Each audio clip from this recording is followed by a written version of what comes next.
Donc là, je suis sur DexScreener et vous pouvez jeter un coup d'œil. En fait, il y a pas mal de projets qui sont référencés, que ce soit sur Ethereum, Solana, etc. Enfin, pour tous ceux qui font de la DeFi, en fait, clairement, DexScreener, c'est the place to be. Hein. C'est clairement l'endroit sur lequel il faut aller. Et là, vous voyez, en fait, le cours de Pandora. Alors là, c'est un jour, et puis c'est vraiment très récent. La première cotation, c'est début février. Hein. Donc, c'est un token qui a été listé très, très récemment. Vous voyez, ouverture, c'était à $208. Là, on est déjà presque à 15 000.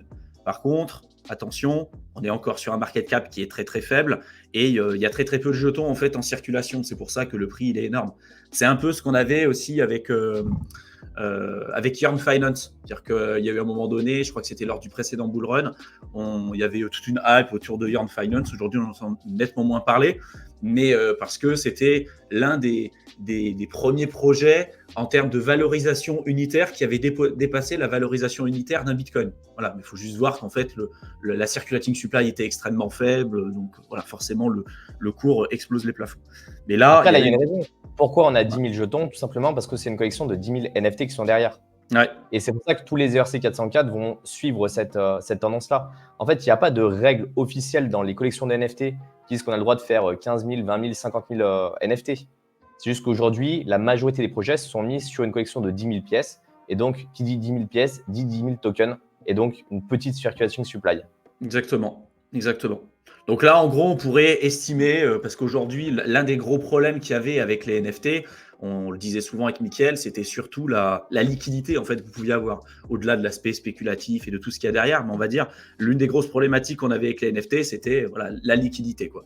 Et là, on pourrait imaginer éventuellement, avec cette nouvelle norme, avoir éventuellement un système qui serait beaucoup plus liquide en fait. Beaucoup plus facilement transférable, beaucoup plus accessible également aussi, parce que si vous n'aviez pas la possibilité d'acheter un NFT complet parce que ça coûte très cher, vous pouvez détenir une partie de ces différents NFT et voire même avoir un portefeuille aussi qui soit beaucoup plus diversifié, au même titre que l'immobilier sur Realty ou voilà, d'autres écosystèmes sur les security tokens. Quoi. Donc c'est pour moi l'un des schémas narratifs qui commence à pointer le bout de son nez en ce moment, en tout cas l'un des nouveaux. On en entend brièvement parler. Il y a pas mal d'autres schémas qu'on vous avait présentés, hein, les real world assets. Il y avait également aussi, on voit la recrudescence de la GameFi avec tout ce qui va être aussi lié à la finance décentralisée. Mais on commence à arriver sur ces nouveaux schémas narratifs-là, surtout sur l'aspect GameFi, métaverse, finance décentralisée. C'est pas leur premier cycle. Voilà. On va avoir sans doute des nouvelles innovations, des nouveaux projets qui découvriront des nouvelles choses, au même titre que lorsqu'Uniswap est apparu, on a eu l'arrivée des DEX avec tous les forks après qu'on connaît aujourd'hui. Mais pour l'instant, voilà, il n'y a pas encore eu un truc où on s'est dit dans la finance décentralisée, c'est génial, ça a lancé un nouveau truc. Quoi. Là, je trouve que les ERC 404, ça apporte des nouvelles fonctionnalités qu'on n'avait pas avant.